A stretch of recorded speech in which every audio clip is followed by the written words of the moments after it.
Welcome to Ghostability with myself, Paranormal Mitch. And Paranormal Tej. Our episode today is on ways to acquire a haunted doll and what to watch out for. Yeah, so we're going to give you a whole guide on all of the different ways you can buy or sometimes not buy and come across, because that happens too, a haunted doll. We get asked about buying and selling all the time, what our tips and tricks are. This is from our experience, kind of the different ways that you can purchase one, what we recommend for each. We have green flags, beige flags, and red flags for each, so you can not only know which avenue you want to go, but also what's look out for in the process of going that route, to make sure you're getting what you want to be getting, and you're getting something legitimate. The purpose of this episode is not to highlight or discredit any particular sellers. It is for you as a buyer, things that we look out for to make sure you're getting what you want. This is not a rule book. This is just a guide. Take what you want, leave the rest. It's by no means like you must do this or you're going to have a horrible experience. We don't roll that way. These are just the things that we personally look out for when going about each method, and also just things that we have seen along the way from helping other collectors on their personal journeys.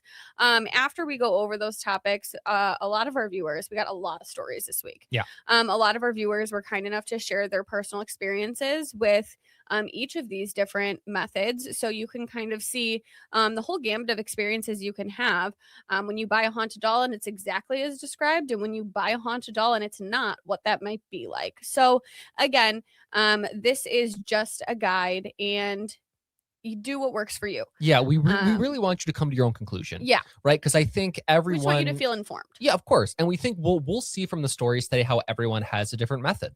Yeah. And like our method is going to be specifically something that works for us, and you can figure that out on your own. And it may take a little bit of failing sometimes to figure out a method that works best for you. We'll talk about how we did that.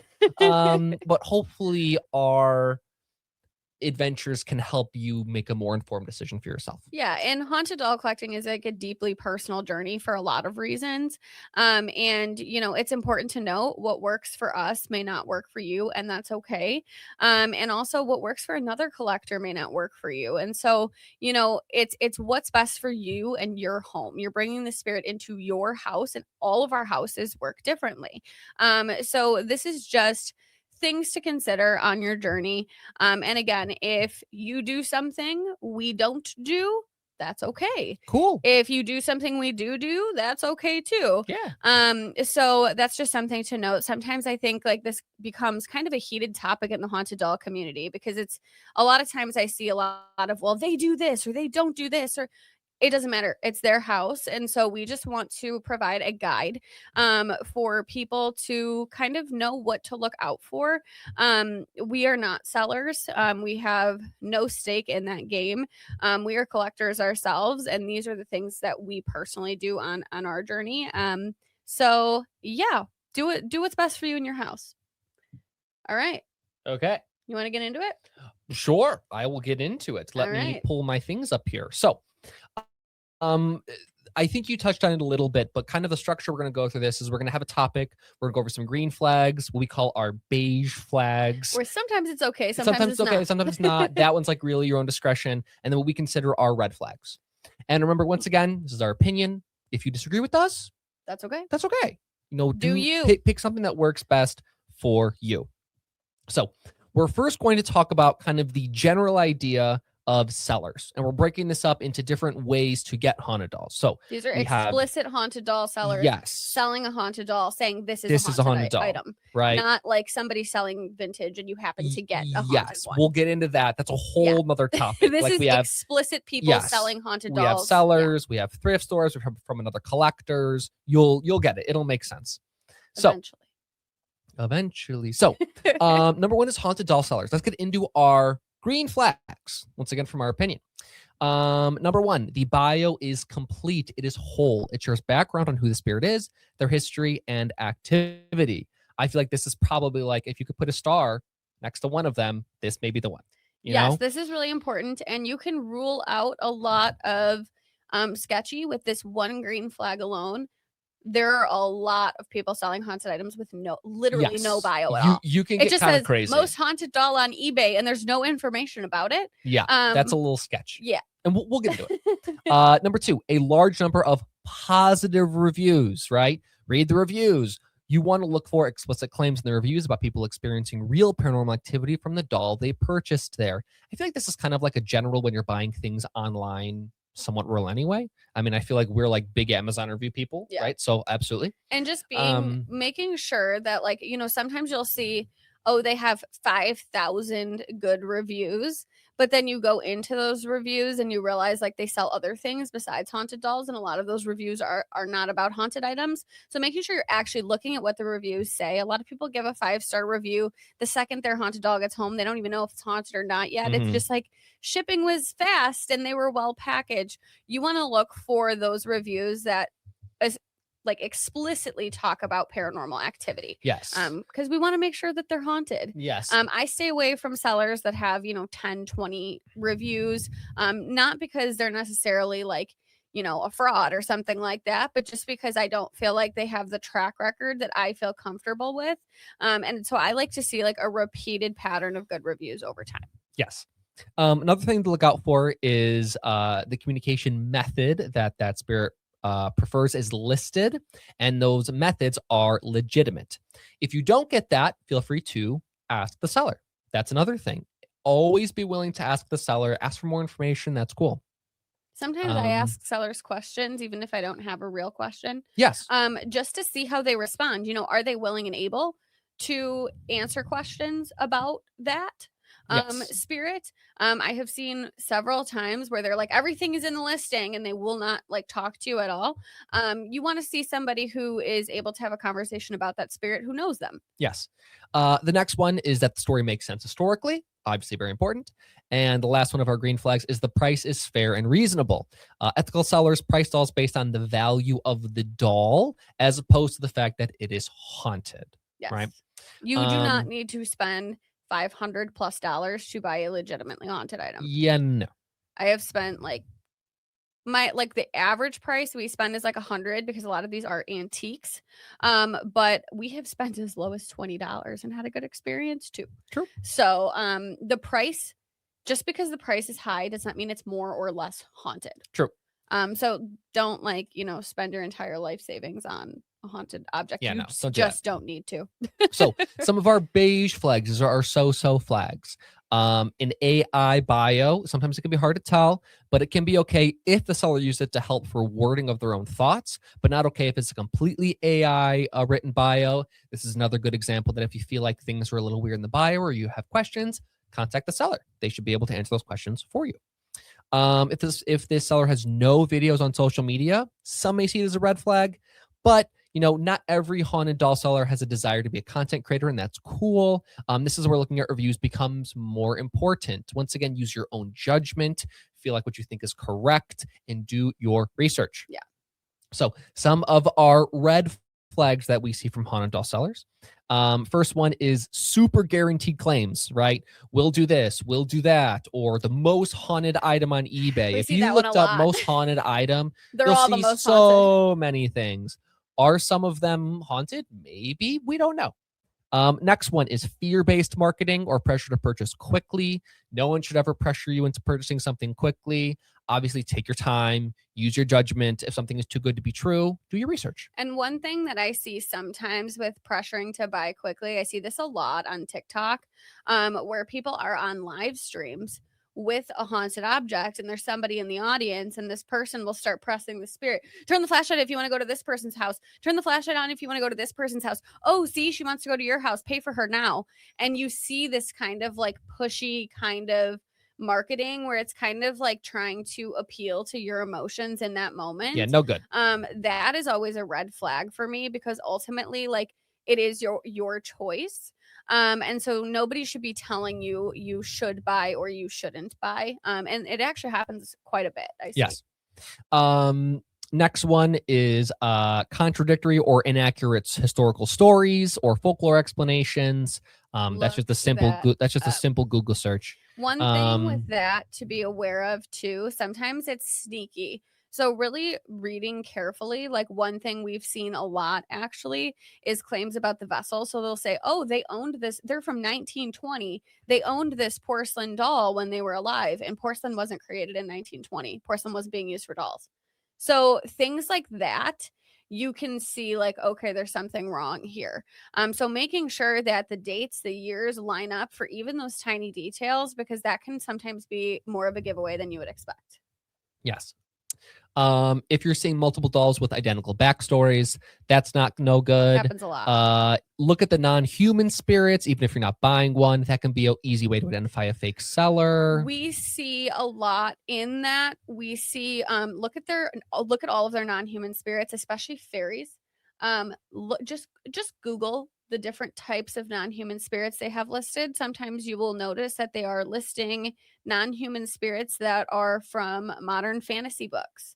I have seen Twilight characters sold as haunted dolls, and folklore references is a positive. References from modern fantasy books that were written in 2014, I think not. So even if you're not buying a non-human spirit, that sometimes can be a dead giveaway. Like, does this person know what they're doing?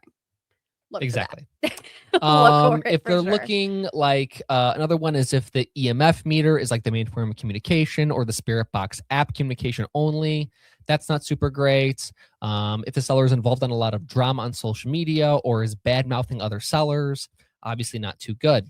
That's a So big red flag for me too, because sometimes when you see these sellers in these like wars online, like, oh, this person's fake, this person's fake, this person's fake, a lot of times the loudest person is the one who's trying to like discredit other people to make themselves look ethical. So the feuds, like that if somebody's feuding, I won't purchase from them, because to me that's a huge red flag of um somebody's trying to cover something up that I don't really like. So something to watch out for. It does happen a lot. And it's unfortunate. So yeah. Check their social media for sure. Some of the types of collectors this may be best for is anyone interested in collecting haunted dolls, who is especially willing to put in the work to support that spirit in the long term once they are in your home. Super important. We recommend that this option can be good to both newbies and seasoned collectors who want more of a guarantee of who they are bringing into their home. Obviously, from a lot of the things we just talked about. It's also good for those who are not familiar with conducting a complete investigation on their own, because you have a solid baseline to work off of with the bio. It can also be good for those who are with large collections, because you can ensure the spirit you're bringing into your home is a good match for the other spirits in your home. It's like trying to bring a friend into your friend group. You want to make sure that you have a solid base of information. You're not going to invite some random people over to your house that you know nothing about. You want to sort of get a really, really good understanding of who that spirit is before they enter your home. Yeah. So I think that this is the most accessible option for beginners. If you've never had a haunted doll before, I would absolutely recommend going with a haunted doll seller if you've never done an investigation on your own, because you can use that bio to help you get to know the spirit if you don't know how to get to know the spirit yourself, right? So, let's say, their bio says they love reading, right? Okay, maybe books are a good offering. Okay, maybe reading is a topic I can bring up to talk to them about. Okay, maybe these are some things we can do. Rather than you have a new spirit in front of you, you have no communication method in place, you've never done this before, and you're trying to figure out who that spirit is. This is when I see a lot of people get scared. So being able to have that bio, being able to have a guarantee of safety, if you are brand new, is really, really nice. Again, you can go other routes if you're new, but I do think that this route tends to be the most attainable for people that are trying to get into this hobby.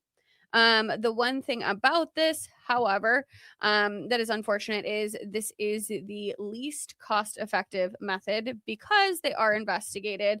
An investigator has put time into working with that spirit to get at the bio, to provide that information to you, and you do pay for it. So, yeah, things to be aware of there. Yeah, I think well worth it if you can find something that matches these criteria. Yeah. Okay, so the next one we're going to talk about is thrift stores and antique shops. This is one that we don't do personally. Again, nothing wrong with it if you do. This is one in our house that we are a little cautious of, just because, we have pets that are very sensitive. We have a lot of spirits that are very sensitive to specific types of spirits. Like, you know, for example, like, there are a couple types of spirits that CL feels very, very strongly of.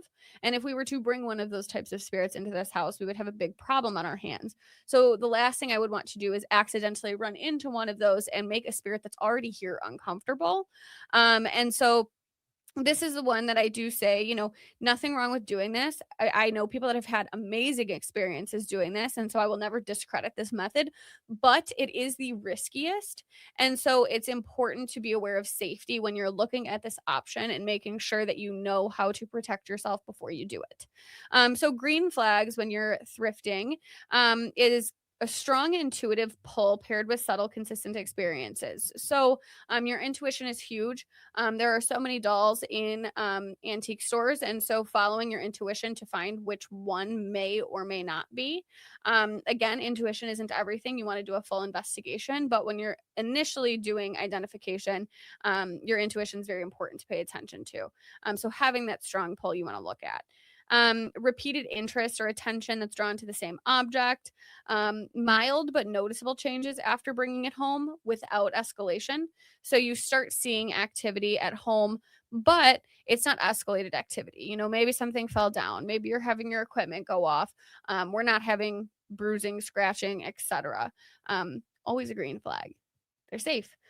The spirit's willing to work with you and give you personal details. These spirits that you pick up at a thrift store and you come home and they're willing to tell you everything about themselves, generally that's a pretty good green flag, that they're willing to talk to you. Another green flag, other spirits in your home feel comfortable with the new arrival.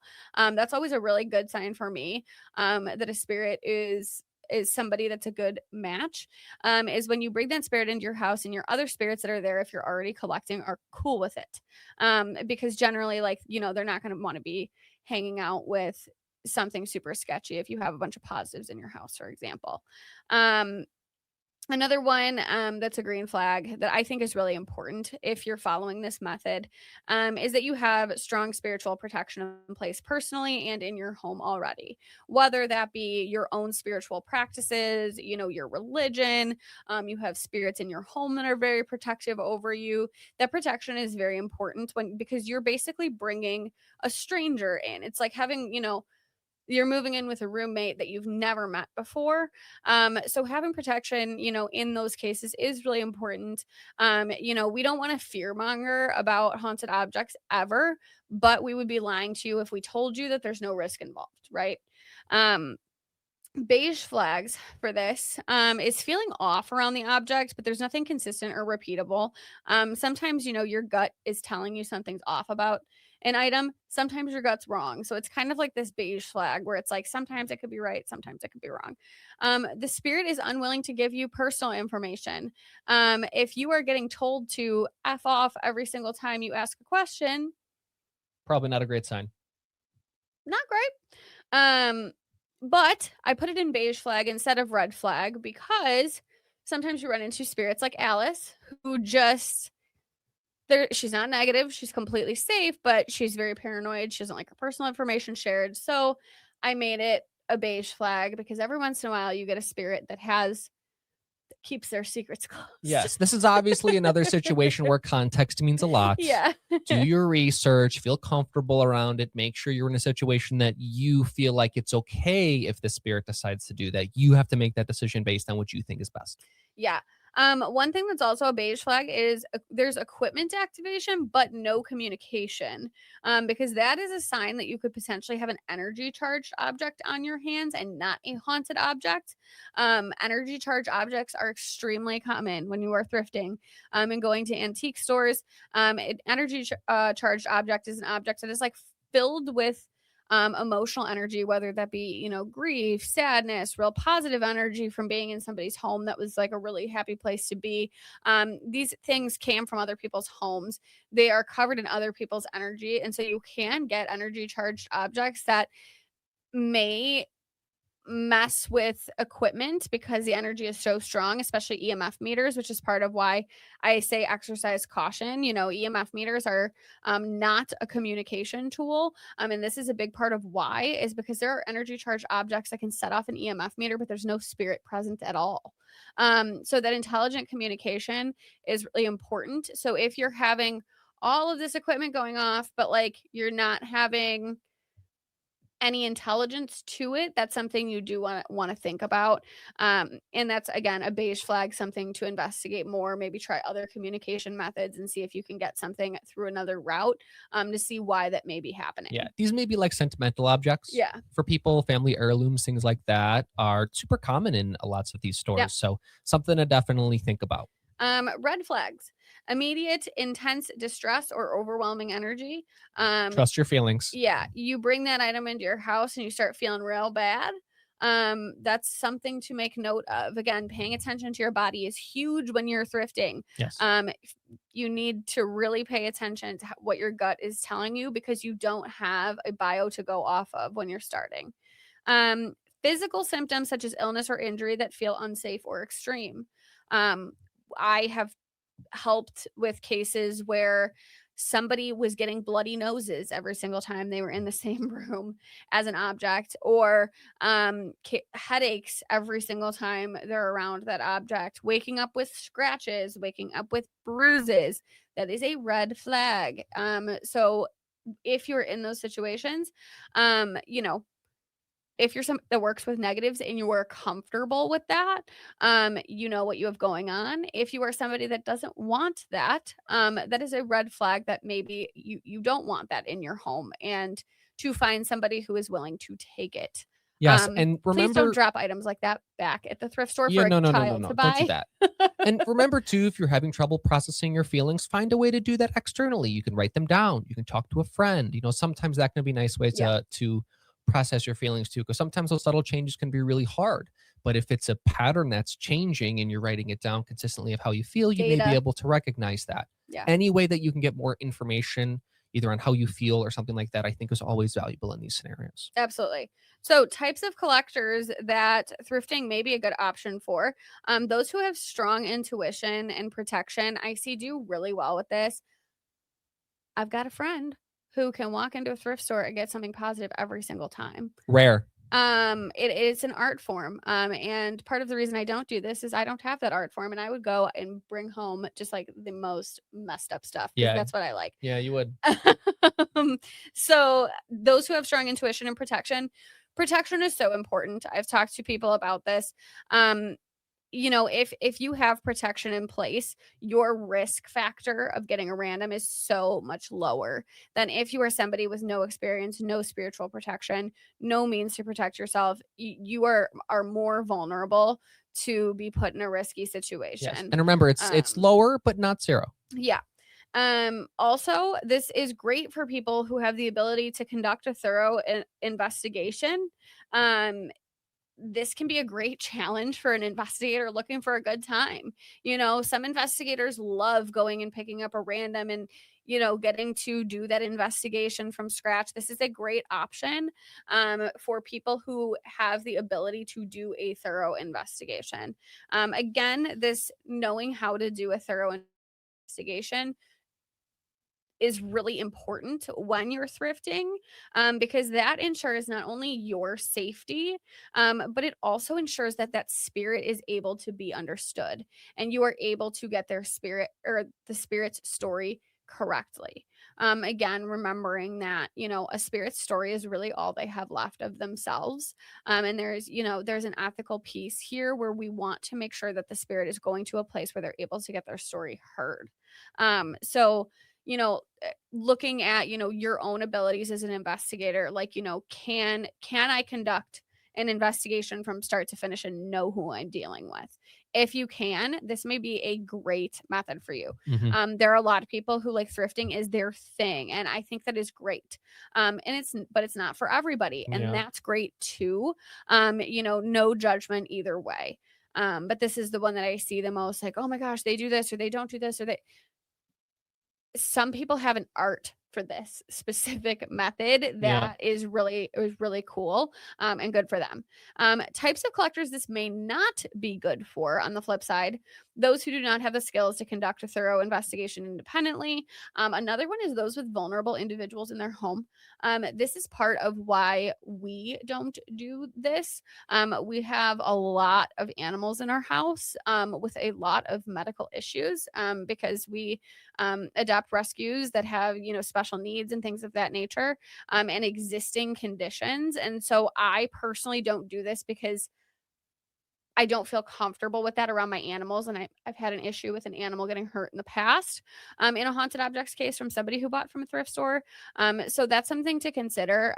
People with kids, I would be very cautious if you have children, because children have no protection and they're so much more vulnerable, to these types of spirits. And so if you have kids, this is something that I would think about. Again, not going to tell you how to parent. If you feel like you got it, great. But it is something I would think about. Um, and one other thing for collectors, this may not be good for those who just don't feel comfortable with it.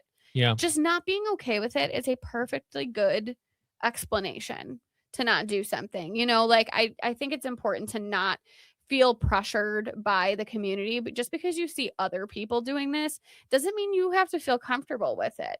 And that's okay. So, you don't need to have this like huge justification for not going one of these routes. The other type of collector this may not be great for is those who have spirits with strong preferences or are sensitive to other types of spirits you bring in. Talked about this earlier. We have a couple spirits where like certain things are a no-go. And when we have things that are not matches blending, we have problems.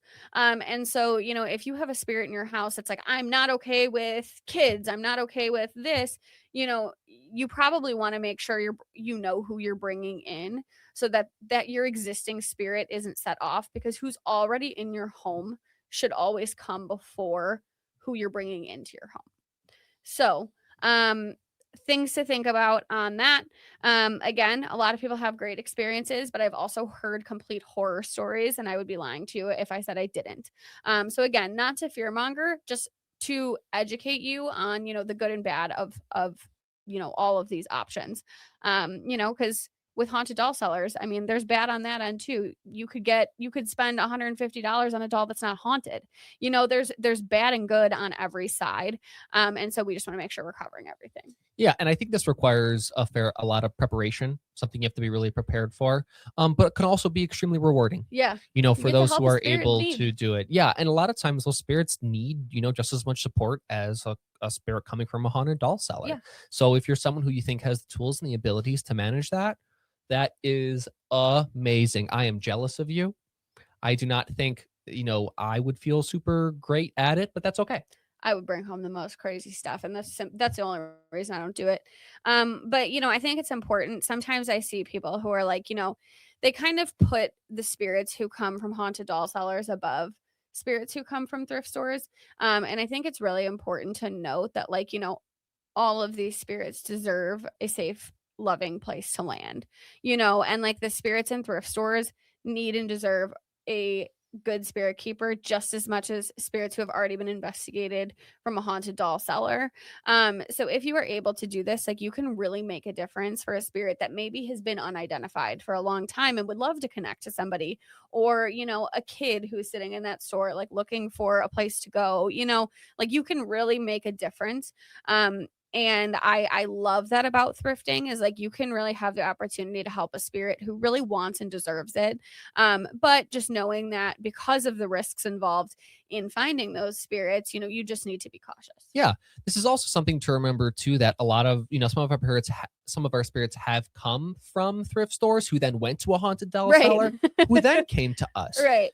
Because they were able to do a fair amount of investigation and feel comfortable with that, and then we felt comfortable with their Yeah. investigation. So that's not a bad thing to look out for either. It's kind of a Mhm. little bit of both in that scenario, and that's totally okay too. Once again, I think we're kind of coming back to the fact that this is based on your judgment. What you think is best for you and your home and the spirits around you and the people around you and the pets around you and the things like that. You have to really make a decision that is going to be most comfortable for you, Yeah. whatever that may be. Because it's your house. It's not our Yeah, house. it's your It's rules. not your friend's house who also collects. It's not, the haunted doll seller's house who's trying to get their stuff sold. Like, it is your house, and what is right for your house is 100% up to you. Yes, absolutely. I think that's kind of going to be a common thread throughout this episode if you haven't noticed already. Yeah. Yeah. Okay, so next one we're going to Judgment talk free about. zone. Absolutely. Next one we're going to talk about is when a spirit or a haunted doll comes from another collector.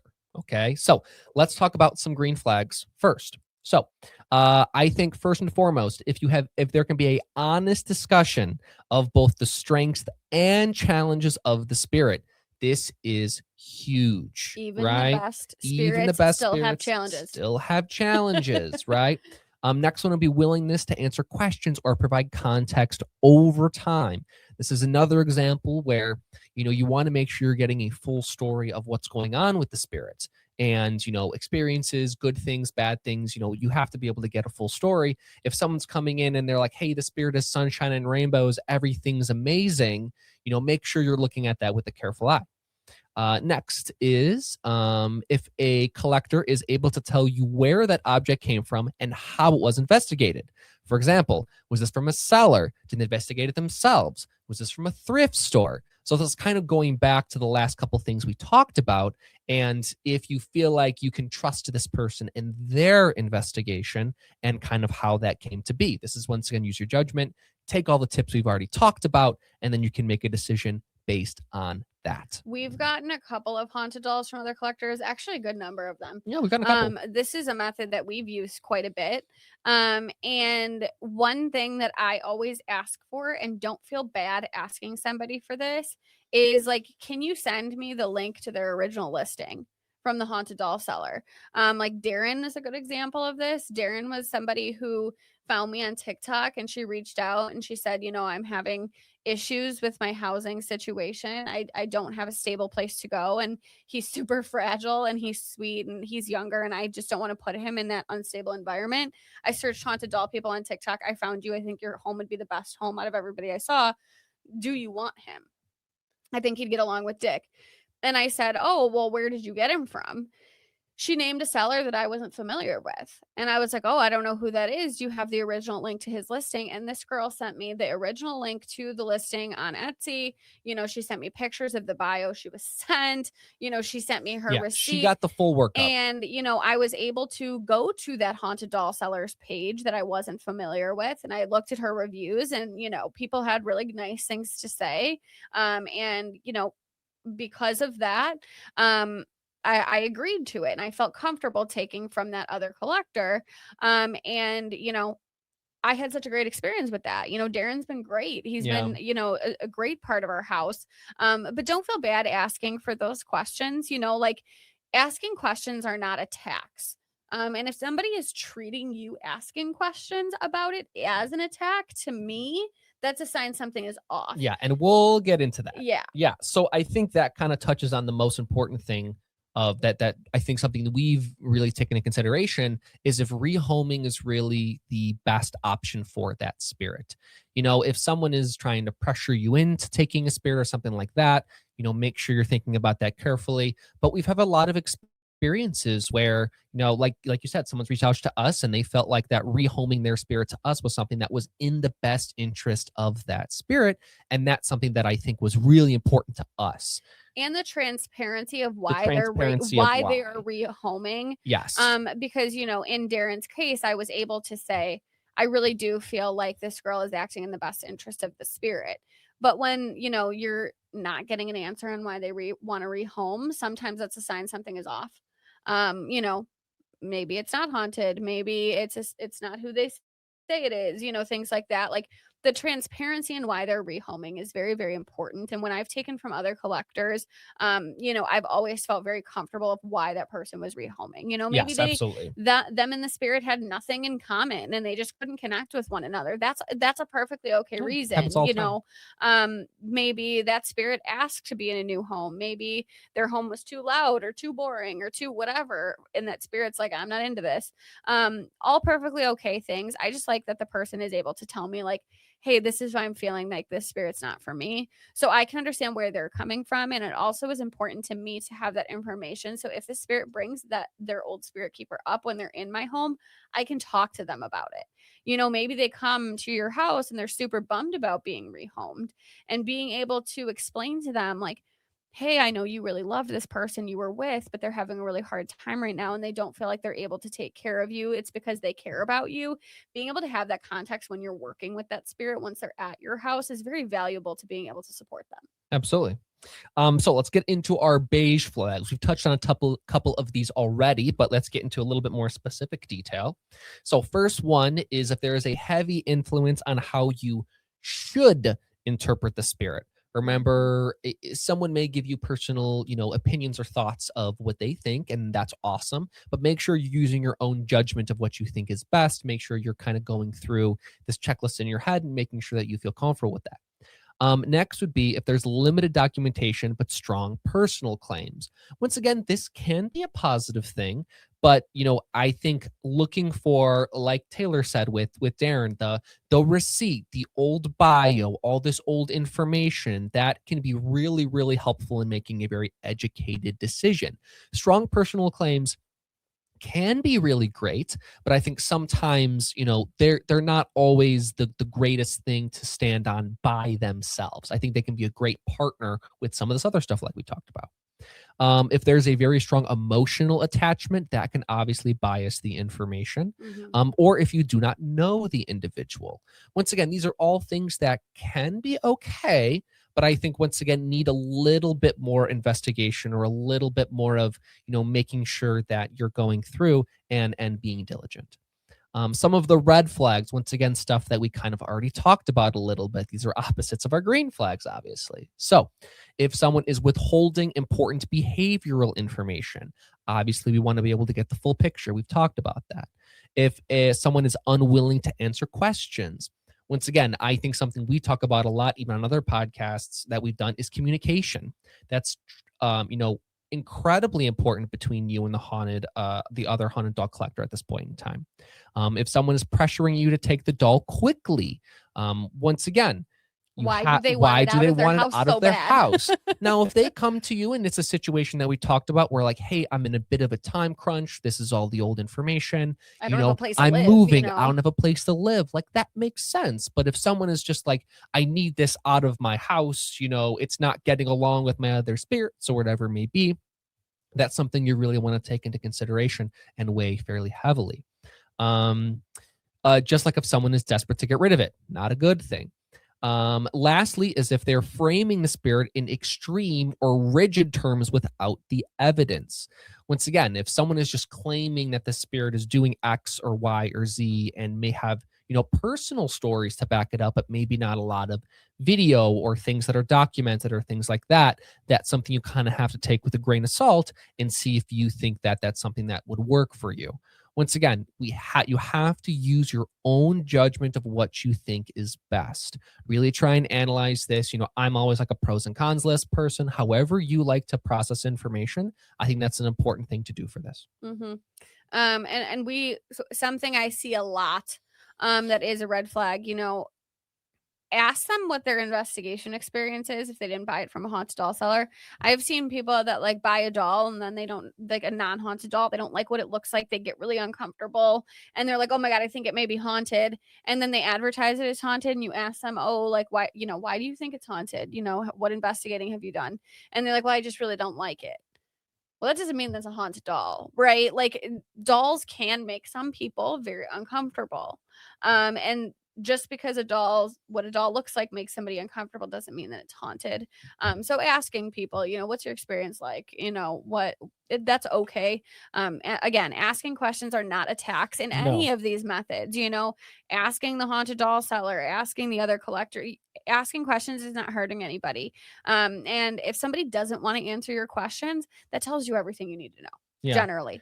Even some of our bios, even like from thrift stores, people have had stories about, haunted dolls. Like, hey, we've experienced this, we've experienced this, we've experienced this, and then it would go to an investigator, and then it may be one that we pick up after a period of time. But sometimes there are even stories with some of those spirits too. Communication is never a bad thing, and you're not Yeah. being like Taylor said, you're not being aggressive. It should be something, you need to be able to make an informed and safe decision for yourself and your family and your other spirits. Yeah. One thing I suggest too is not asking sellers or other collectors or whatever, not asking anybody, do you think this spirit would be a good fit for me? Yeah. This is something I used to do. I used to do a lot. Um, I think it's okay to say, like, hey, this is my circumstance. It's a little bit different than what they're looking for. Can you ask if they would be okay with this? That type of thing. But I wouldn't put your decision in somebody else's hands. You have to remember at the end of the day, as much as haunted doll sellers are like doing a service by doing these investigations, and I think that's really great. They're businesses. They're businesses. Their goal is to sell you something. And while there are some sellers who are so amazing and they'll be like, oh no. And I've been told that by sellers before. They're like, Taylor, you're not gonna like the spirit. I promise you that. Like not for you. Ultimately the decision is yours. And so not putting that decision in somebody else's hands, because that can really skew your process when they're like, yeah, it'd be great. Because you don't know at the end of the day, you don't know who these sellers are. You can get to know them, but they're businesses and they're trying to sell you something. And they're probably going to say yes. So don't take that as like this is what I must do. Like trust yourself, trust your gut, trust your Yes. intuition, trust what you're feeling about the spirit. If you're drawn to them, if you're not, put your decision in your own hands. And again, being very cautious about, what I see on TikTok, which is it's the live streams. I see this the most where, it's the person with the EMF meter on the doll and they're going through the live saying, "Oh, do you want to go to so and so's house? Do you want to go to so and so's house?" You guys, that's coercive. Especially being just using an EMF for communication. When you're on a live stream, your phone is setting off that EMF meter. Like it is, period. You cannot have your phone that close on a live that is using your internet without that EMF meter going off. And, being very cautious that you're not getting coerced to make a purchase. You're making the purchase because it feels right for you. Just be something to be aware of, because these high pressure tactics do come in a lot in this like very emotional appeal, or oh, this haunted doll is in my house and they're so lonely and they need somebody right now. Like that pulls at your heartstrings. But it's really important that you're not only doing what's best for the spirit, but you're also doing what's right for you. You need both pieces. And so just things to think about on all of those angles. Yes. Um, Trust your feelings. Same thing with the thrift store. If you see what you think is a haunted doll at a thrift store, but you don't feel comfortable buying at a thrift store, like just because that haunted doll is there and that's like, may be emotional for you, that doesn't mean you have to be the one to do it. Right? Like somebody else may come along and be able to help that spirit or whatever. We're all on our own journeys. And so, you need to prioritize your house and your well-being first, regardless of what decision that is. So things to think about. Again, we all want to help spirits. That's why we do this. We care, but we need to care about ourselves too. You're important also. So the next one is discovering a haunted object in your own home. Wild. Happens all the time. Happens all the time. So a couple of things about this, some green flags. You're having consistent patterns of activity over time. One thing that is also a green flag that shows that you may have an actual haunted object in your home. This is always so funny. Somebody will be like, how come every house I move into is haunted? Every time I move, it's like the ghost must be following me. that's sometimes a green flag that you have a haunted object on your hand, because you are moving with that object and that is what's traveling, like it's less likely that like this ghost is just like packed up its bags and moved with your family over and over. Start looking for haunted objects. You're consistently able to get evidence and communicate with that spirit that you found that object in your home. Your again, ability to interact without escalation, same thing as the thrift store. You're having activity, but it's not aggressive activity. When they're approached calmly and respectfully. If you're approaching any spirit disrespectfully, you should expect them to disrespect you back, period. Beige flags, isolated or one-time events. Sometimes if you have something happen one time, that does not mean it's haunted. Sometimes it's environmental. Sometimes it's random. It doesn't necessarily mean. So a one-time incident is something to look further into, which is why it's a beige flag, but it's not a slam dunk. Again, difficulty separating environmental factors from potential activity. You find something on the ground and you happen to have 3 cats. Did your cat do that or did a ghost do it? It's, look into that. I feel like that's like the eternal thing in our house. We'll hear like rumbling upstairs and we'll be like, cat or ghost. Every time. Something will get knocked down, cat or ghost. Yep. And guess what? Most of the time, it's cat. Yeah. Sometimes it's not a sometimes cat. It could be ghost. Sometimes something's going on upstairs and you're looking at all 4 cats in front of you in the room and you're like, that's not a cat. That's not a cat. But most of the time, debunk your cats. Debunk your cats, because our cats will mess with your evidence so bad. It's awful. And I mean, we love them. we do. We love them. But sometimes they'll screw up your evidence. Red flags. Vibes with no evidence. There you go. Yeah. Rapid escalation and activity without clear triggers. Distressing or disruptive experiences that impact your daily life, or fear-driven reactions that are overriding a grounded investigation. If you are so scared you are not able to investigate that object, maybe it's a good idea to be a little bit more hands-off in that experience if you're just so scared that it's very overwhelming to you. One thing to be aware of with this, a lot of people who collect haunted dolls get really, really excited. And I've seen many times people get lost in the sauce on finding haunted objects in their home. And I have seen people think literally every toy, every doll, everything with a face, every squishmallow in their home is haunted. If this is a huge red flag, if you are going through your house and you are finding that every single thing you have with a face is haunted, that is a sign that there's something with your investigation method that is going sideways. The likelihood of that is slim to none. Really, it's none. So, if you're walking around with your EMF meter and everything is triggering the EMF meter, like it's more likely that like the wire in your wall is setting that off. It's not a ghost in every object in your house. Haunted objects, they happen. But the likelihood of everything you have being haunted is nothing. So, looking at your investigation methods, if that is happening, that's a red flag for you in your own experience, but it's also a red flag for haunted doll sellers. There are haunted doll sellers that you will see online selling all of their children's old toys that they grew out of, saying, this is haunted, this toy is haunted, this old Barbie is haunted, and they will say like, oh my gosh, I found another one of my kids' toys that's haunted. And you're like looking at this and I'm like, you've been selling off your kids' toys for 2 years straight. How is every single one of your children's toys have a ghost? Like those are red flags about the investigation method. And a lot of people get themselves into this mess and they genuinely think they're having a paranormal experience. So it doesn't necessarily mean somebody's scamming you, but sometimes people get themselves kind of caught up. So when you're looking for like a haunted object in your home, I wouldn't just go open an investigation on everything you got with a face. The way we go about this is if we start having experiences with something else in our home, then we will investigate it. We don't just open up an investigation without cause. So you can get yourself real lost in the sauce on that. I've seen it. Can't get lost in the sauce. And then you're got to keep your logical head on sometimes. Yeah. Listen. Yes. We think it's as exciting as the next person. Don't get us wrong. It's very cool and it's very fun and it's very exciting. You guys want to be talking to ghosts, not like your wall. You can't get lost in the sauce. Sometimes you got to put on that logical brain and really think through these things, because it can get sideways pretty quick, and we've gotten carried away with things many times. And this is why I always say EMF meters are not a communication tool, because you could be talking to your wiring or your router or your phone. They are so sensitive. You don't know what is setting that off.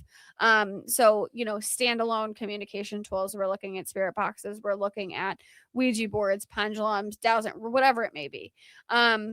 Stay away from EMF investigations for yourself.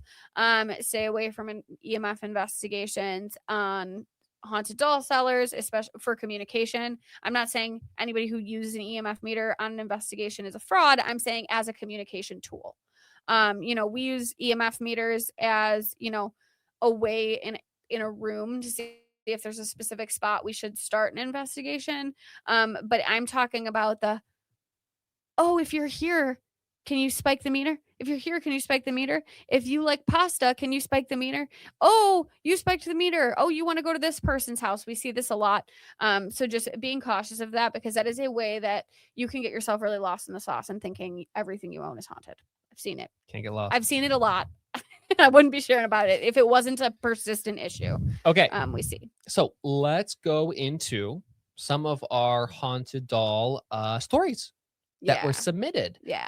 So these first two stories are going to be when the haunted doll that the individual received was as described. And we have a couple of not as described experiences, but let's do our as described experiences first. Mm-hmm. So this first story was submitted by Jenny. So this is about her spirit, Sunny. Okay. We love Sunny. Not our Sunny, different Sunny. Different Sunny. Different Sunny. Sunny, adorable. So Sunny, adorable, as if our Sunny is not adorable. She's different. She's different. Okay. Adorable small Sunny. Yes. So Sunny's bio described her as a 4-year-old little girl who was bright, playful, and curious, with a joyful, high vibrational energy and a willingness to communicate. And honestly, it could not be more accurate. She is such a joy to have around. She's always happy, loves interacting with people, and truly carries that genuine 4-year-old energy. Sunny is very social and willingly communicates with just about anyone she meets, which has been really special to experience. Jenny also submitted a video for us, so let's play that now.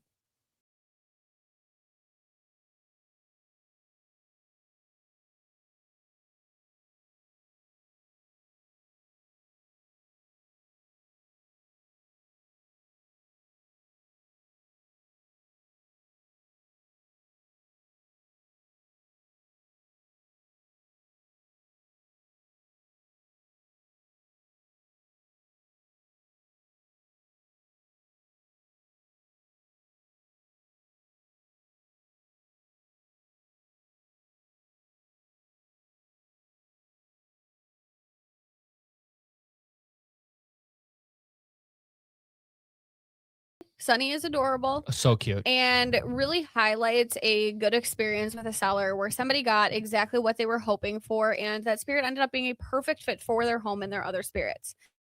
The next one is submitted by Danny, and this is about Roxy. Roxy is a very unique vessel.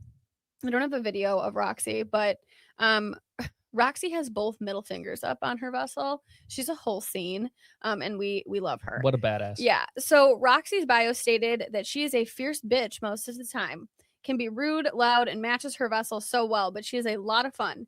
She was a tarot enthusiast in the late 60s and always invited to parties. This could not be more true. She takes no shit in the best way possible. This girl is a ride or die girl's girl, and she always has your back.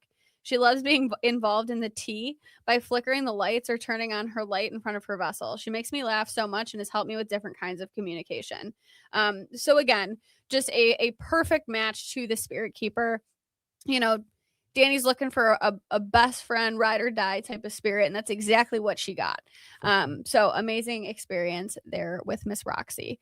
She's also tight with our girl Destiny, and also a great, very similar type of spirit. Oh yeah, you can tell they were going to be fast friends. That's for sure. Yes. All right, next one. Oh, that was the end of the story. That was fast.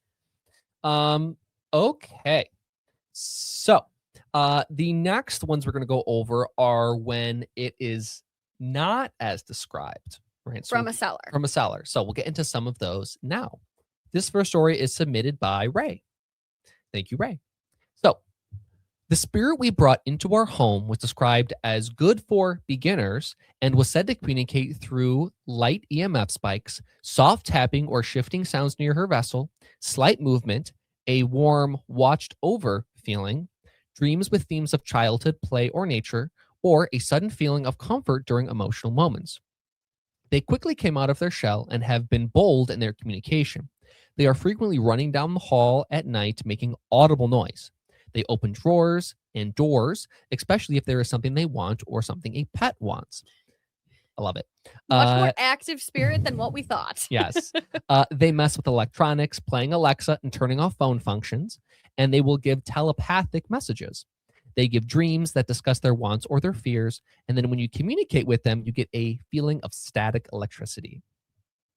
We have since noticed that the person we received this vessel from has very similar descriptions for a majority of the vessels, something we talked about. Overall, our experience since they have been here has been amazing, and we adore the spirit. They definitely seem to not fit their initial description, but we wouldn't have it any other way. They are our little diva, and they have taught us so much, and we've had so many amazing experiences together. So that's a great example of a story where it didn't exactly go exactly according to plan, but it ended up working very, very well. And that is incredible that worked out, right? So very happy for Ray. Yeah. And I wanted to make a note of this too. Ray is a location investigator. So Ray had existing paranormal experience before bringing her first haunted doll into her house. And, I think in Ray's case, this went so amazing. But to somebody who has no paranormal experience, to think they're getting a lower activity spirit and then having a spirit who's turning off their alarm clock in the morning and opening the doors could be a very scary experience for somebody else. So, again, why having a good description on a haunted doll is so important. I think it illustrates both. Sometimes you end up getting a spirit that is better than what you expected and you love them even more than what the bio said. But other times that could totally overwhelm another collector. So let's take a look at our friend Kenna real quick.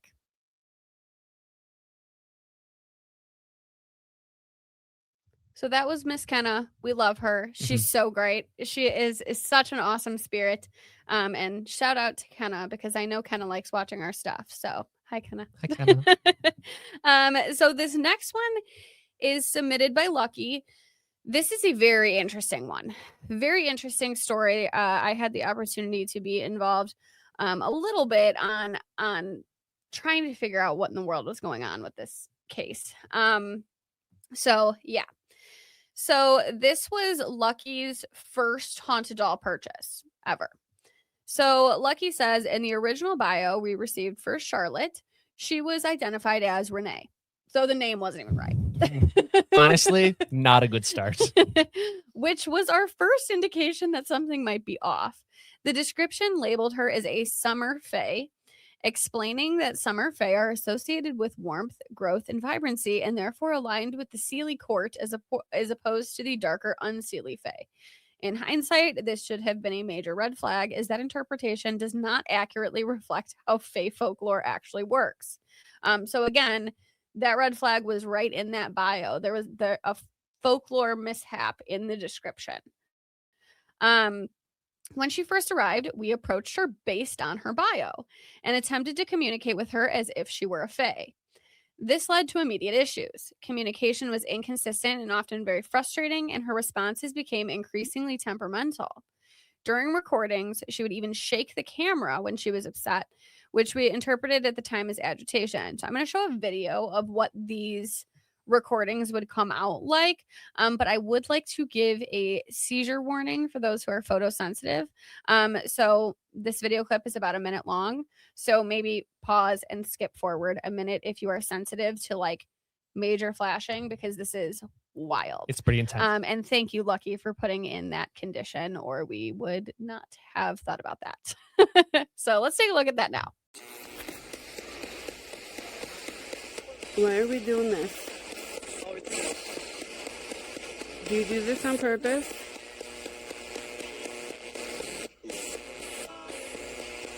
Are you angry?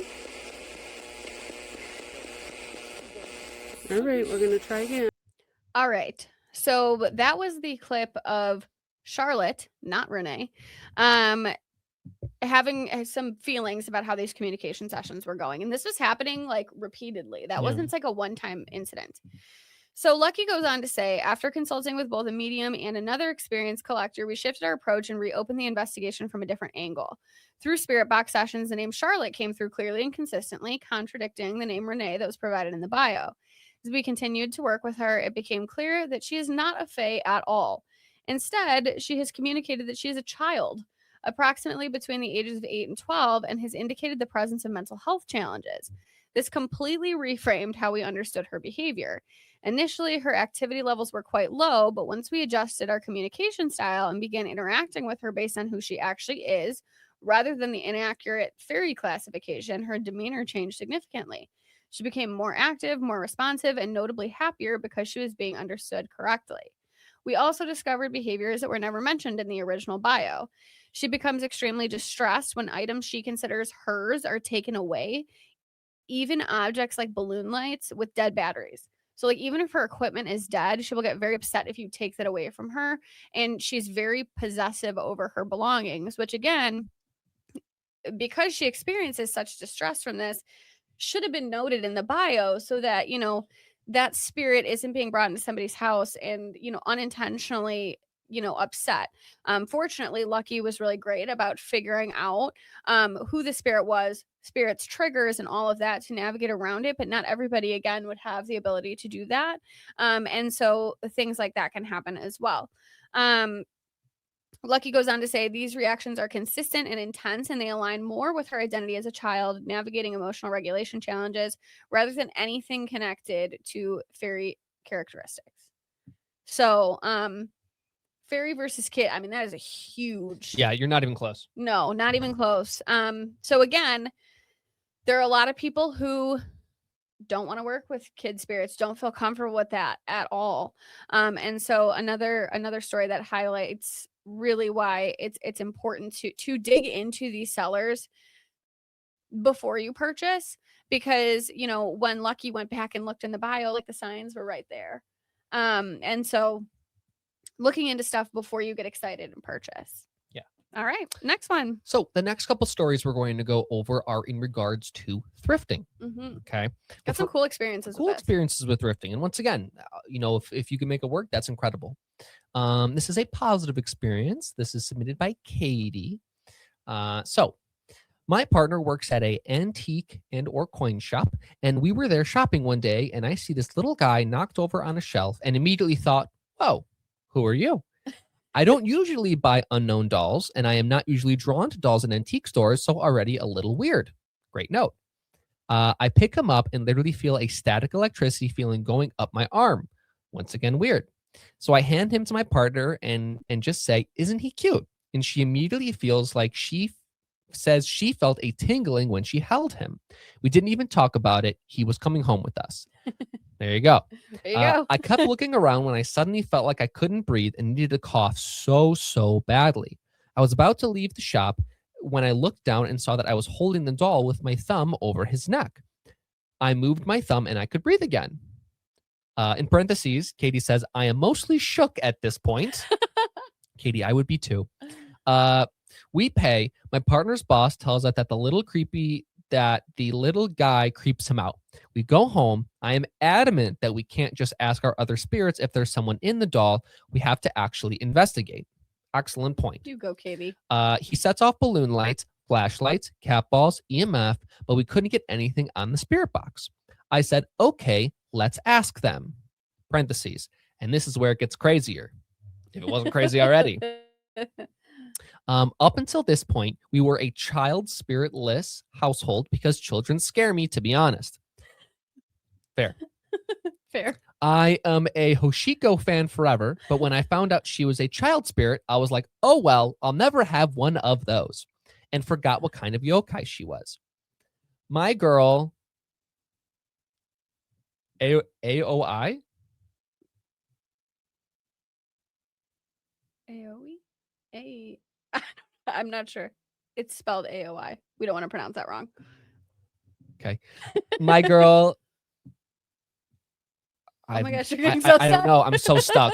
AOI? How do you say AOI? We Aoi? No, that's Hawaiian. That's Hawaiian. We? Oi? We're gonna cut all this. Mitchell's I'm leaving it in. I'm not cutting it. Damn it. Okay, my girl. I'm gonna say. Oh, this is so hard for my brain. I can't do it. I can't do it. I can't. Okay, my girl. Insert name here. It was so I got so stuck on it. Hops on the spirit board and says he's around 6 or 7. He's scared because he only speaks Japanese. He's a Sashiki Warashi. I had to stop and have her respell that because, girl, what did you just say? Excellent commentary, Katie. I love her commentary. Then we asked if she could get his name. He's spelled out Toshido. Immediately, Emily says, I kept the name Toshiro in my head for like the last hour, which she had never gotten anything telepathically that was validated so well. In parentheses, she didn't tell me that before, and I was the only one on the spirit board. End of parentheses. Anyway, I've reached my character limit, so I'm going to cut it off before that's how I cut it off, but that's how I accidentally got a Zashiki Warashi, and we absolutely adore him and hear him tapping and running around the house constantly. That word again. The other spirit she has taken on the responsibility as translator, but also told me she never got to have children, so she loves it. This kid literally broke all of our collecting rules, and we absolutely love him for it. And I believe we're going to show a video from You Katie. guys need to see this vessel because there is a feature of this vessel that is so excellent, and I can't get over it. No, I gotta show you this little guy. His head just like kind of flops around. Hey, Toshiro. And there's all 4. Yes, he squeaks. Is this not like the most amazing thing you've ever seen? I've never, we do not have one of those. No, she sent me that video and I was like, I love him. I love him. Okay. So the next one was submitted by Caitlin. This is another positive experience with thrifting. So Caitlin says, it was a beautiful summer morning in February of 2021. I was in high school, was getting ready to go out on a trip with my fashion class to buy dresses for our upcoming assessment. My parents had given me some money to get what I needed in order to complete my assessment. We went to a thrift store where I shopped around, found what I needed, and just as I was going to pay for my items, I saw her. Beautiful porcelain doll. She had a white bonnet that had a flower pattern on it with lace and a matching dress and the prettiest blonde hair I'd ever seen. It just so happened that I had an extra gold coin left over, so I decided to buy her. Caitlin is from Australia. I don't know what an extra gold coin means, but there you go. I walked out of the store with my class and everything felt normal. The school day went on as usual and my home time was the same. I had been set to call my new doll Daphne. She just decided a name to call the doll. I had put her on the floor by my squishmallows before going to bed. However, it wasn't until that night that I noticed something was amiss. It started with a dream, a very, very vivid one. Daphne, as I had said, was on the floor in my bedroom by my squishmallows. This is important to note. In the dream, I had gotten up to use the bathroom. On the way to the bathroom, I had noticed my new doll laying on the tiled floor in the living room face up. I thought that was strange as she was supposed to be in my bedroom. I walked past her, went to the bathroom, and on the way to my bedroom, she was gone. Poof, no longer on the tile floor. Walked back to my bedroom. After seeing that the doll was not where I had literally just seen her, I woke up sweating. I looked over to where I had put her in my bedroom. She was still there and had not moved, not even a little bit. Shook my head, went back to sleep, but the dream had shaken me. I had never had a dream like that before. Here's where things started to get interesting. Over the following days, I noticed a couple things were amiss, such as the doll changing the way she was sitting, whether it be leaning slightly or straight up slumping. Not just that, I had a feeling of being watched, though I had heard the sound of a child laughing and kept having strange feelings I was not alone in my room. It began to unsettle me. I had never thought much on haunted dolls, and I certainly didn't know enough about them to care for one. At that time, I had thought all haunted dolls were negative and were not to be messed with at all, so I never went looking for one, or more so, I never intentionally went looking for one. I started watching videos on TikTok about haunted dolls, how to know if you had one, what to do if you were new to it, how to protect yourself, and basically just educating myself on the topic. You go, Caitlin, educating yourself when you thought something was up. in case the unbelievable occurred and I had somehow gotten myself a haunted doll on accident. And that's when it hit me. I definitely had one. Due to my fear of haunted dolls and thinking they were negative, I had started to freak out one morning when I woke up with bruises and scratches. I was sure that this was the result of the doll, and so I was terrified that I had accidentally brought something evil in the house. So I did the only thing I could think to do. I begged her not to hurt me or my family and that I would do whatever it wanted. I couldn't remember if the scratches were from my cats or if the bruises were just from me being clumsy, but I wasn't taking any risks. Remember, I knew nothing about haunted dolls and I was absolutely terrified. Important to note, these bruises and scratches did not end up being a result of the doll. And so that's always something to think about too, is ruling out those external things. But seeing how quickly it is to, see something on your body, be like, oh, there's a doll in the house. Maybe it's because of that. And so I think this really illustrates, how much fear can happen when you don't know what you're getting and something just kind of happens.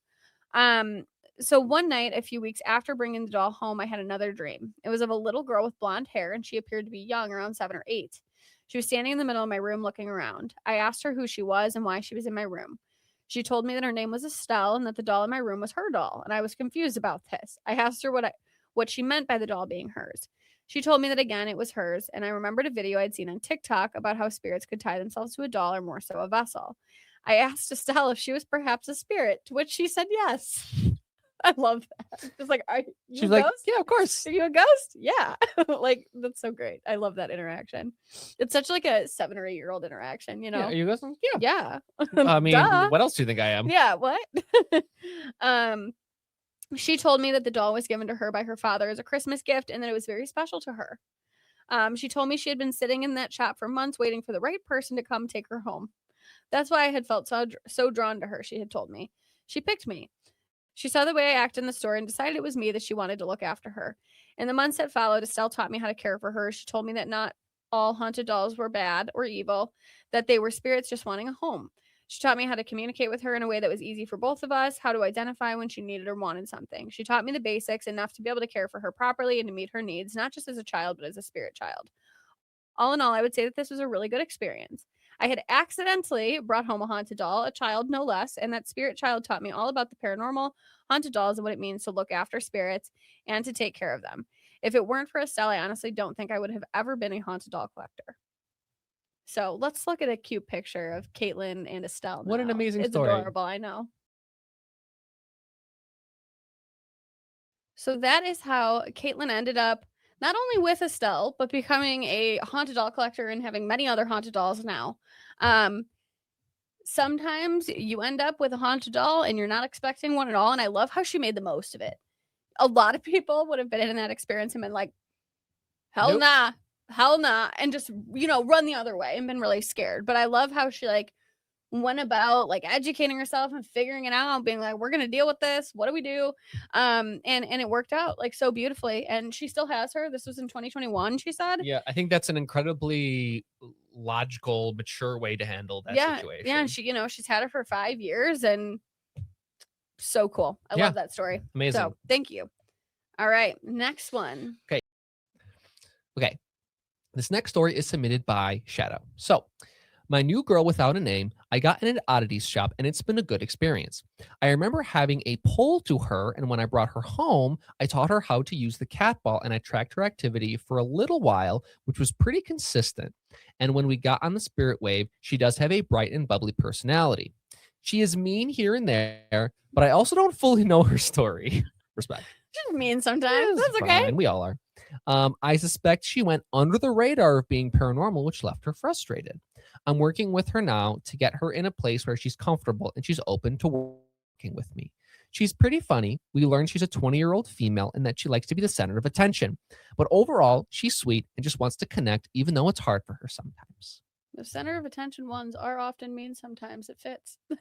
Yeah, absolutely. And that's okay. Everyone has their own personality and that's cool. Yeah. So some really positive thrifting experiences.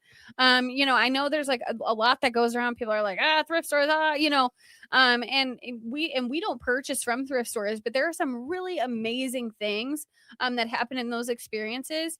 And, these were people that knew how to investigate, had the tools, had the skills to do it. And it just goes to show, if you were an investigator and you feel comfortable running an investigation from scratch, you know how to do that, you can have a great time. And I think also if you end up feeling like you have, what could be a haunted doll, educating yourself. Yeah. Right. I think Caitlin's story was a great example of, she did not have a lot of the knowledge and this kind of fell into her lap. But what did she do?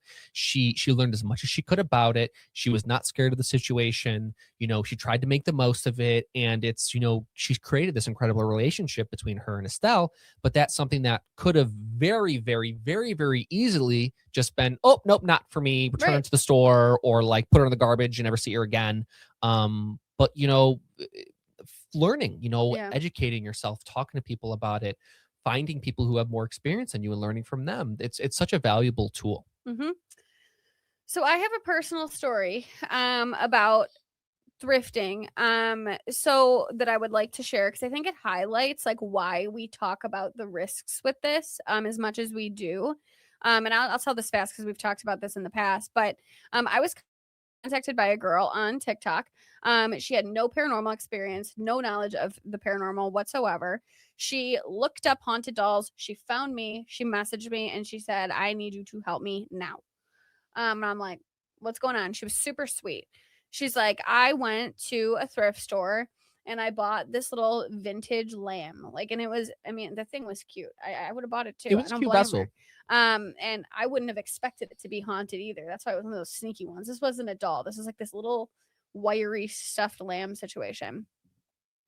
This girl started to have activity the second she brought this thing home. Big activity. Hearing like stomping, running, scratching on the walls all the time in her studio where it was kept.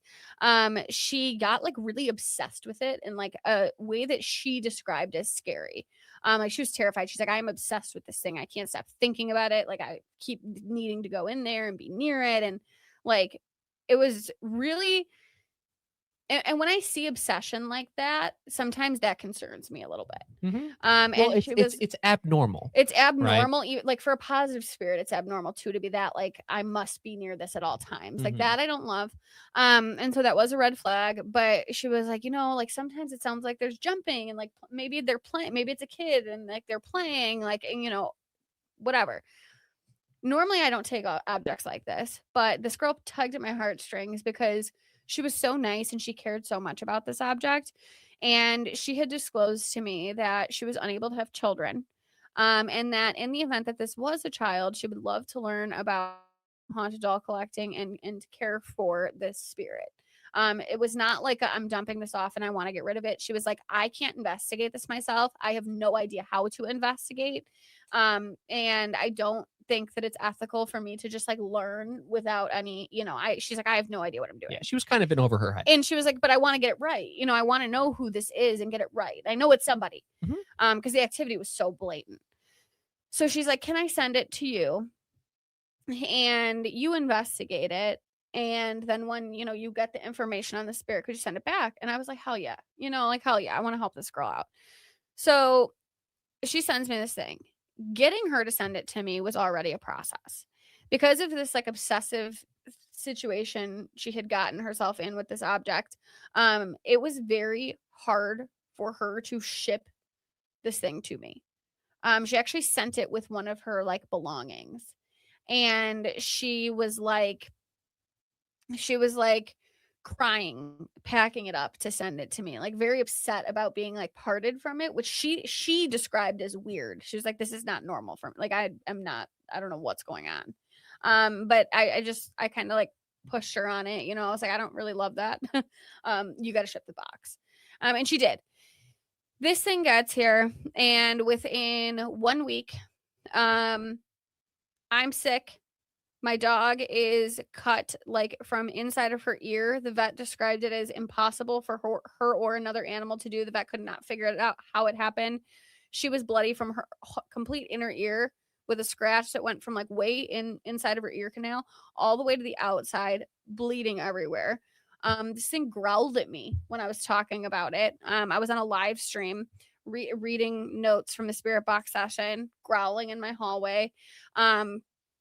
I had it just all of my equipment was going haywire on this thing. I tried communicating with it and I was getting some really nasty responses, really sketchy responses too.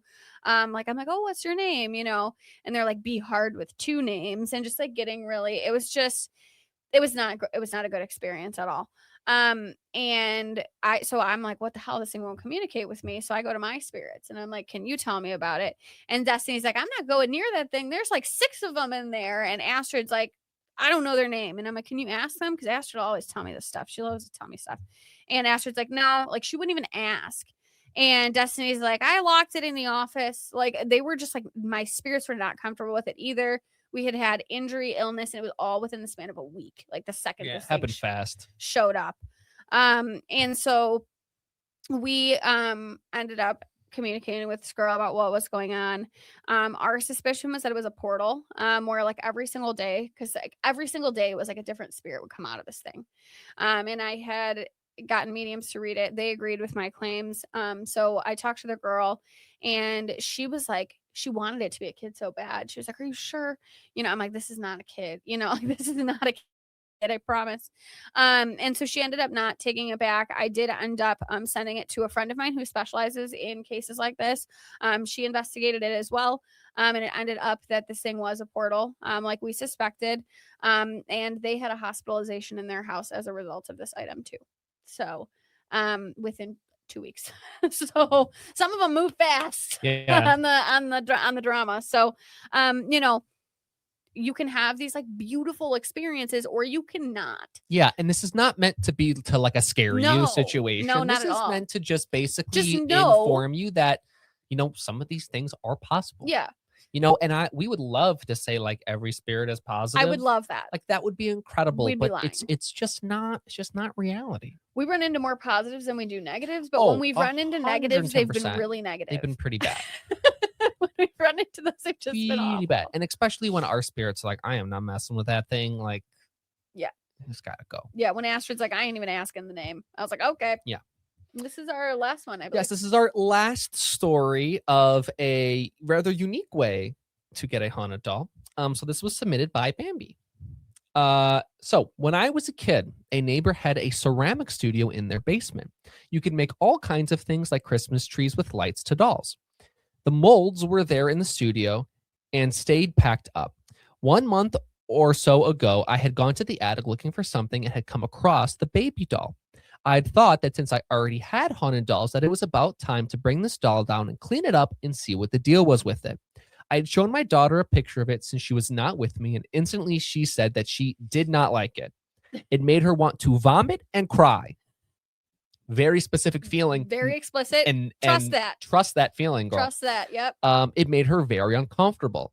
I told her the story of where it came from and that it's been in the attic. She didn't care and wanted it gone or right back to the attic. You go, girl. Queen. Absolutely. She didn't even want to see it in the house when she came back. So I sent a picture of it to another friend who's a medium and also has haunted objects and asked, could you tell me how you feel about this? He told me that whatever was attached to it had stomach issues, which was confirming my daughter's initial feelings. He also advised that we do short investigations with it, as he was concerned that along with stomach issues, it may be mentally unwell and was concerned for our safety.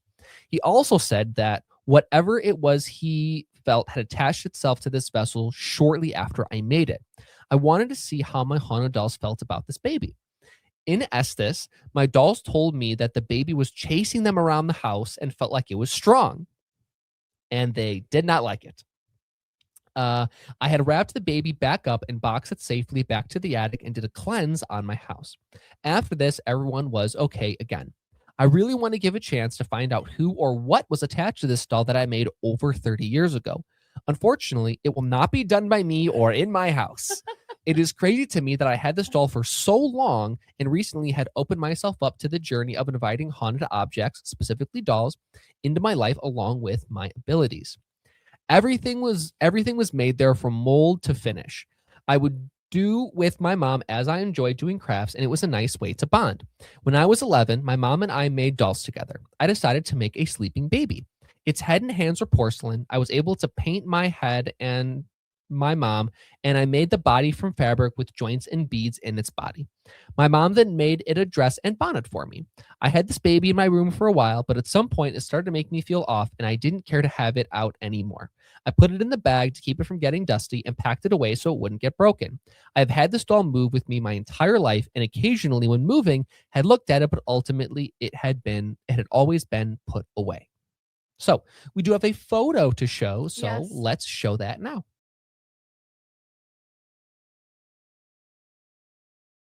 Okay, so that was our last story of today's episode. Once again, we want to thank everyone who submitted stories. I think it makes these episodes so fun. Yeah. We love hearing from you. Yeah. And a lot of these stories I didn't know about, which is so cool. Yeah, there were some really awesome ones. So we Yes. really appreciate you sharing those. But this episode is not done. Not It done. is very long. It is exceptionally long.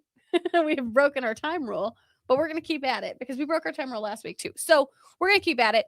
We are going to go to our commercial break. Quick potty and dance break, the deal. And then when we get back, we will have a chat with our spirit of the week, who is very, very important to me. So don't leave, stick around, and we will chat with our spirit of the week when we come back.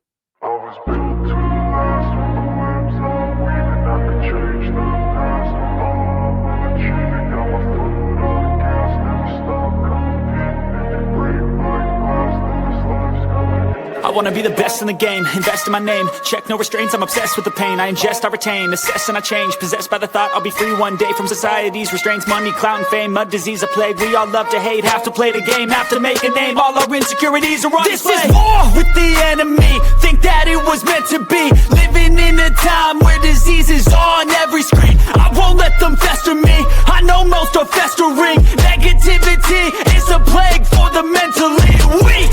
No mercy, all I got is working. Never stop searching, never quench the thirsty. I'm toxic and psychotic, but there's logic, you can't stop it. It's been chronic since I was a boy, so neurotic and chaotic. Built to last with the webs I'm weaving. I could change the past with all I'm achieving. Got my foot on gas, never stop competing. If you break like glass, then this life's gonna eat 'em. Make mistakes real fast, then you learn how to beat 'em. If you take off the cast, you can see all the healing. If the pain's in the past, move on from the grave and put your foot on the gas. And we are back from our commercial break with our spirit of the week. It's Nicole. It's Nicole. Taylor, why don't you tell us a little bit about Nicole and how they got here? Ugh, I love her. She's so great. So Nicole was one of those spirits that I saw before I even saw the bio and was just like instantly drawn to her. Nicole is a spirit that I feel like has taught both of us a lot. She is more emotional than the average spirit in the sense that she talks about her trauma a lot. And she really wants support with that. And so it has been a big journey in kind of helping her work through what she's going through. And she does really well. She's so sweet. She's so helpful. We have a great connection with her, but there's times where she goes through it and she has, memories from her past that are really traumatic. I will share the link to her complete story in the description down below. Major trigger warning on that story. Yeah, it's pretty intense. Not for the faint of heart. High school girl, and there was a kidnapping situation, and it's just pretty awful. And she kind of it almost has like she has like flashbacks to that situation, and so when that happens, we've talked through those with her.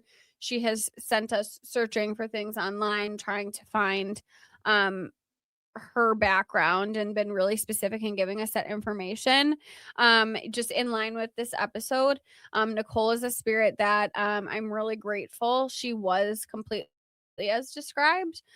So because she has all of these strong emotions and things she goes through, it was really helpful for us to have a bio that talked about that, so we were not caught off guard when she brought it up the first time. This was an important one to be prepared for because of the intensity and severity of what she went through.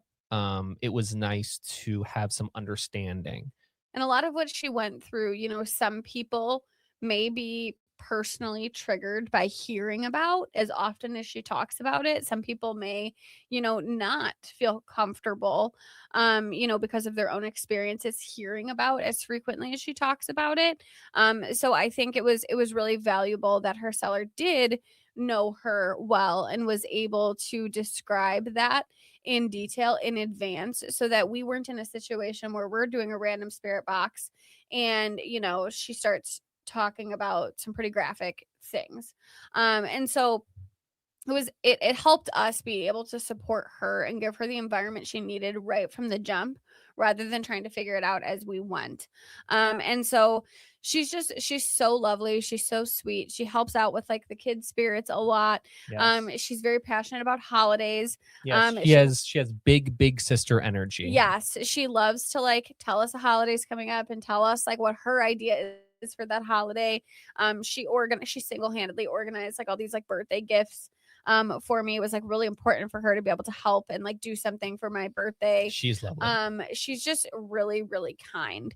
And I feel like we've been able to get very close to her. We were able to do that very quickly because of how forthcoming she was and how open she was to communicating with us. So we feel so fortunate to have Nicole. I have such a soft spot for Nicole because she's one of those spirits that has been through literal hell, just awful things, like just the unspeakable, and she's still so kind. And she's not jaded by those experiences. She's still so kind. She still wants to help. She still wants to be there for other people that have been through what she's been through. And she's very mature for her age. So Agreed. this episode is long, so I'm not going to go into her full backstory, but if you would like to watch it, again, it's linked below, and we will get into her answers now. Great, let's get into her answers. So our first question is from Kara. Thank you, Kara. Nicole, I heard you are great at lots of things, but one of them is dream weaving. I have a couple of dream weaver spirit friends at my house, and they've given me some great communication dreams over the few months. What would be your advice on how to open myself up to letting them communicate more through your dreams? And Nicole says, on the spirit box. Oh, yes. Sorry, I forgot to mention. Yeah, you're good. I got you. Nicole just in says, case somebody's new watching this. Yes. Important that you sleep well because you can't hear otherwise. Get your good sleep. We've learned that. Very important. We have learned that, yeah. Next question is also from Kara. Follow-up question. How did you find that dreams were a good way to communicate with spirit keepers? Was it an accident, coincidence, or something you knew would work before you tried it? And Nicole said, I heard about it from someone else and had to try a lot to do that. There you go. I think it's a great example of how spirits can learn something from other spirits and practice. Because I feel like as much as we have to practice to communicate with them, they have to practice to communicate with us. Yeah. It is not easy. No. This next one was cute. So I said, this next one is from Lucky. And Nicole said, hi.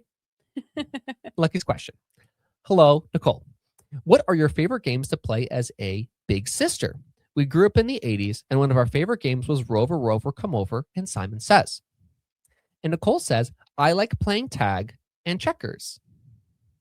Great. We did end up buying her a checkerboard for Easter after this. Yes, I said, we don't have a checkerboard. And she was like, no. And I was like, she's like, yeah, sure. So there you go. Cute purple checkerboard. Yeah, so now she's, owning kids in checkers. I love it. Next question is from Lucky. As the role of big sister, do you have a favorite sibling in the house? And what is your favorite things to do with them? When we were a kid, we were closest to our brother, and we liked to play card games. And Nicole says, this is such a typical big sister answer. Every single one is important to me. We have a lot of fun on Fridays. And I said, do you mean the lives? And she said, yes. Great for us. Of course. Next question is also from Lucky. We were told you liked playing music with the Spirit Box. Is that because it's easy to use, or are you a fan of music? We love music. And Nicole said, both. There you go. There you go. There you go. Next question is from Ray. Which household pet is your favorite and why? We love asking this question. I feel like it tells us a lot about the spirit. Oh yeah, it does. And Nicole says, I like Stormy. He's so cute. What an excellent choice. And then I said, Taylor says that he has a circle face. He does. His face is shaped like a circle, you guys. It's important. And Nicole says, have to agree. No, he has a circle face. Yes, I know. These next couple of Don't even questions. get me going on that. Oh, okay. These next couple questions are from Taylor and I. What kind of example do you want to set for others? And Nicole said, to be a good friend and be strong. Adorable. Next question. Can you tell me about your favorite memory since you've been at our house? And Nicole said, hard to say. So many good times, very difficult. And I said, what is one that, sticks out for you? And Nicole said, I like to laugh at movie night. There you go. Have some movie nights for your spirits. Yeah, movie night is such a great, easy activity that they love. Oh my gosh. And they always love. It is a hot commodity in our house. They also love to purposely roast movies that I really like. I never know if they actually like it or not, because like if I'm very passionate, like this is the best movie, you're gonna love it. They're like, it's shit, And I'm like, come on. And that's fun too, It's like become our joke. Yeah. Next question was, how do you think you changed since your time here? And Nicole said, I've changed with getting so many bad memory. And I asked a clarifying question. I said, so you're not getting as many? And Nicole said, yes. Which I am thrilled about. Incredibly happy for her that she's able to do that. Next question. What would you do if you saw someone being treated unfairly? And Nicole said, I would tell them that it's not their fault. Once again, the most big sister answer I've ever heard. Yeah. She's so mature. Like her answers are so like, yeah. Next question. Who is someone you look up to and what have you learned from them? And Nicole said, probably Taylor. She knows how to have fun.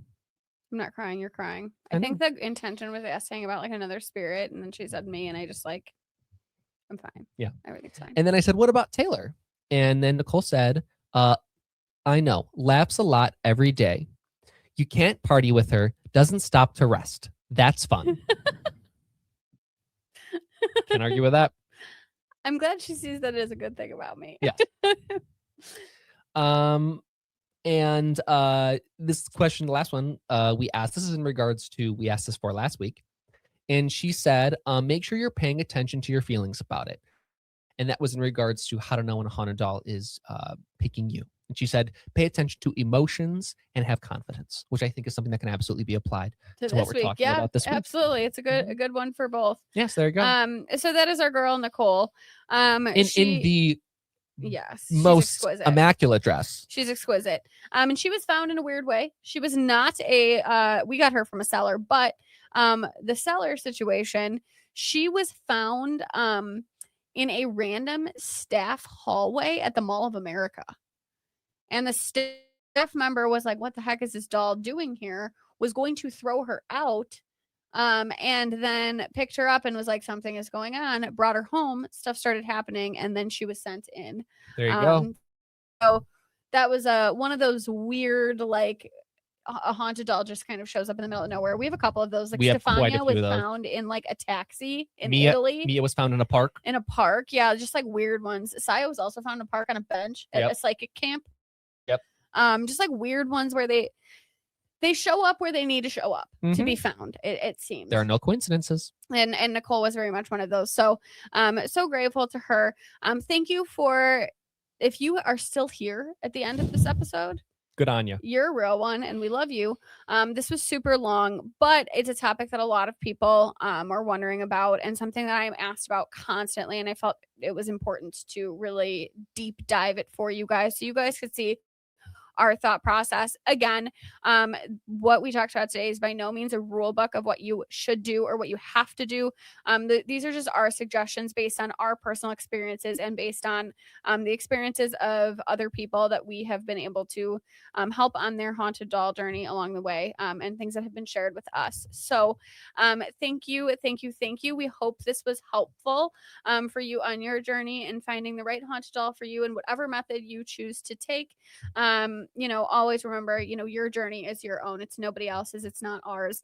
It's not, another collector you're friends with. It's not a haunted doll seller's. Like, your journey is your journey, and that journey is valuable. So do what feels right for you and your house and what you're comfortable with. So thank you for being here.